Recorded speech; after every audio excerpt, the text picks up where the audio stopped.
Hello, everybody, and welcome back. Today we are talking about pressure.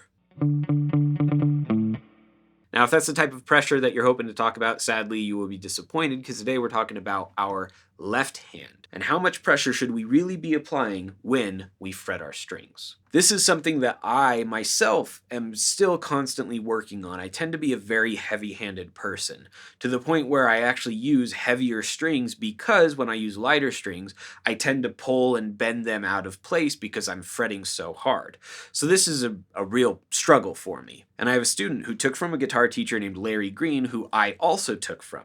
And he reminded me of a lesson that I had and that he had with Larry, where we talked about how much pressure should you really be using on the string. Now, this may have some of my personal feelings and thoughts on it interjected, so this is going to be Larry and Mac's way of how much pressure should you be putting on your string. First things first, what we have to understand is that I would say 9 times out of 10, whenever we're struggling with something on guitar or whenever we're practicing guitar, chances are we're trying to work out one of two problems. And those problems tend to be economy of motion or unwanted tension. These two things are really the main focus for fluidity and progression in the world of guitar. To define these terms, economy of motion has to do with, are we doing things in the simplest way possible? Are we doing things in a way where we're really not adding too much of our own effort into it? For example, when we strum,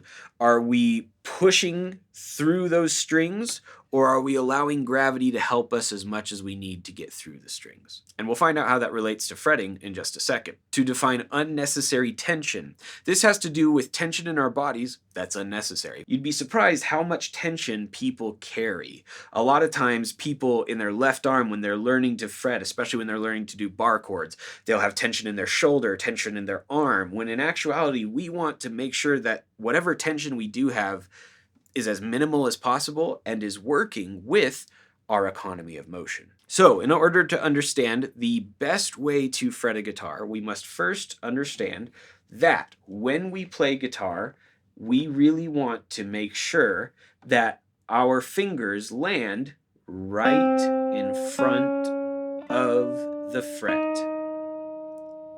The reason why we want to do this is because that is where it will require the least amount of effort on our left hand's part to get the note to sound. A way to identify this pressure is to fret a note where you can hear it clearly but with as little pressure as possible. And if you take that same amount of pressure and try to move it within the fret, it will actually fret out, like so.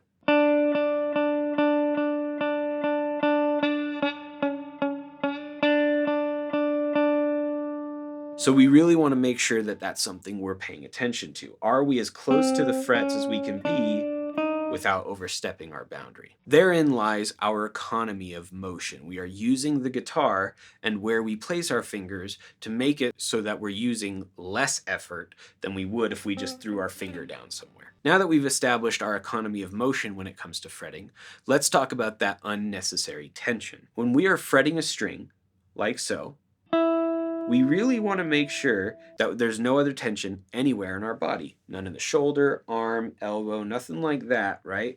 And especially not in our fingers.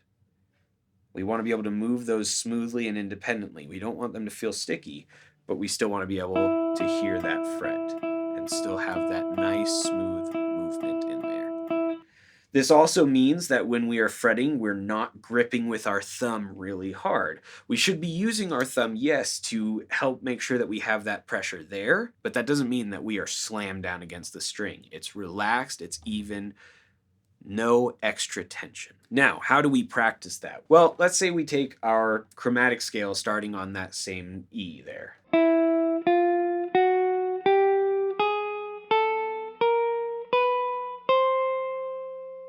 Let's take that chromatic scale, but rather than play it in time, let's pluck each string and then make sure that each one of our fingers is relaxed.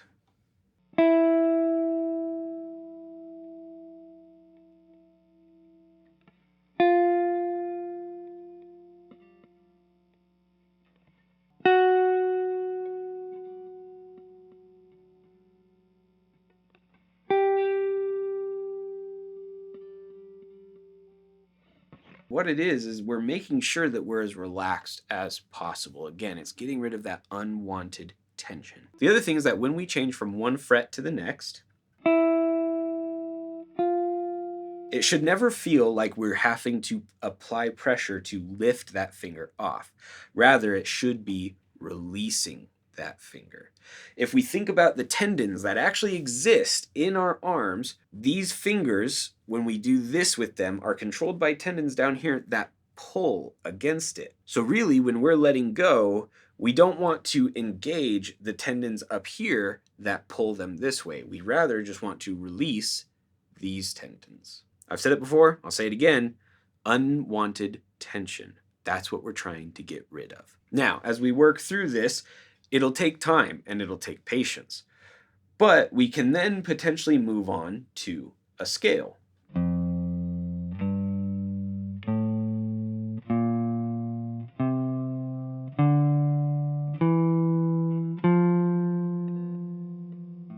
Double check, make sure there's no tension in there. Now, there will, of course, be times where we need to leave a finger down. Like when we do pull-offs, right? Pull-offs, we can't just release tension. We have to actually pull in order to get it to sound, right? That takes effort.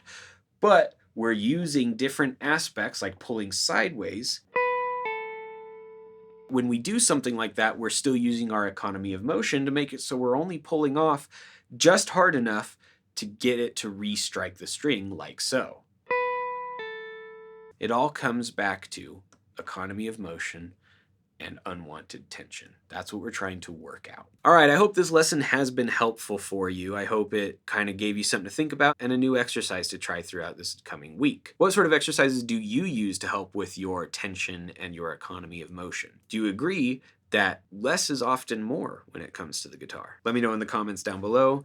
As usual, feel free to like and subscribe. It makes my day a little bit better. And as usual, even if it's not my day that you're making better, go make someone else's day better. Thank you so much. I'm Mac Wright. We'll see you around.